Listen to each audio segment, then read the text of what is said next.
Dwi'n meddwl os fysa'r tŷ tafarn ddim yna, mi fysa yr gymuned wedi fwy neu lai chwalu. Yr adag oedden ni'n meddwl prynu'r tafarn, o'na ddim un siop ar ôl, dim post, dim byd. Mi oedd y tafarn fwy neu lai bron wedi werthu i adeiladwr, oedd eisiau cnocio'r lle lawr i gyd. Ond yn sydyn, mi wnaethon nhw dynnu'r tafarn oddi ar y farchnad, ac ar ryw 3 mis wedyn, wnaethon nhw nôl gofyn os oedden ni eisiau prynu'r tafarn. Ac wrth gwrs, oedd yna panic mawr wedyn, oherwydd ti gynnon ni ddim arian i brynu'r tafarn.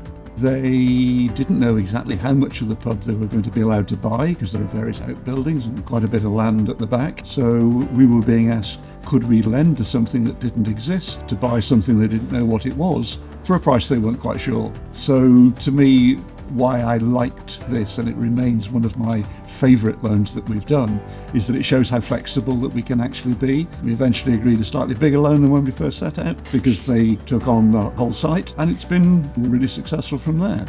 Dwi'n meddwl bod yr Iorwerth ydi hwb y gymuned, heb iddo fo sa lot o bethau ddim yn bodoli. Mae yna bob math o ddigwyddiadau yn digwydd yma. Mae yna gor cymunedol yma, mae yna bingo, mae yna bobl yn dod i gadw'n heini, a mae gennym ni 3 busnes a 3 gwasanaeth yn ôl yn y pentra ar ôl i ni golli bob dim. Mae'n gret bod yna 3 safle newydd wedi dod i fyny ar safle'r Iorwerth. 3 busnes lleol, so fy hun, sef busnes harddwch, salon trin gwallt dros nesa a caffi hefyd. So mae'n gret bod ni'n gallu dod â pobl o bob oed, cynnig rhywbeth lle ell bod pobl ddim yn gorfod trafeilio. Mae gennym ni staff gwych yma. Mae Phil hefo ni o'r cychwyn gyntaf. Mae o'n gwneud bob dim yn wyfforddol ac ydi dal. Ie, mae'n ail gartra i mi yma, lle. Wedi tyfu fyny yma, dod yma i chwarae pŵl yn ogyn bach. Wedyn, os wedi dod yma yn beint, unwaith o'n i'n hynach. Wedyn, volunteerio wedi helpu lot o'na fi hefyd, efo medru mynd allan a bethau, lle. Ail gartra go iawn, lle. It's become a bit of a cliche to say that community pubs are vital to local communities. But with every cliche, there's a lot of truth in that. The reason that we lend to them is not because they're pubs. It's because they are community hubs, because they provide real services above and beyond what you would normally expect from a pub.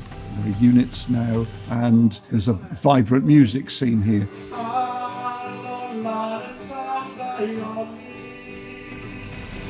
Dwi di byw yn lleol yn Bryngwran.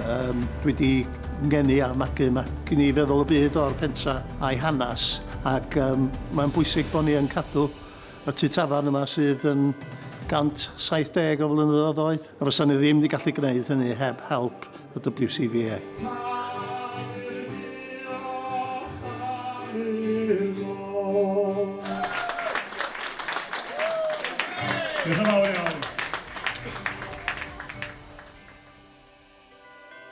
Pen blwydd hapus! Pen blwydd hapus! Pen blwydd hapus!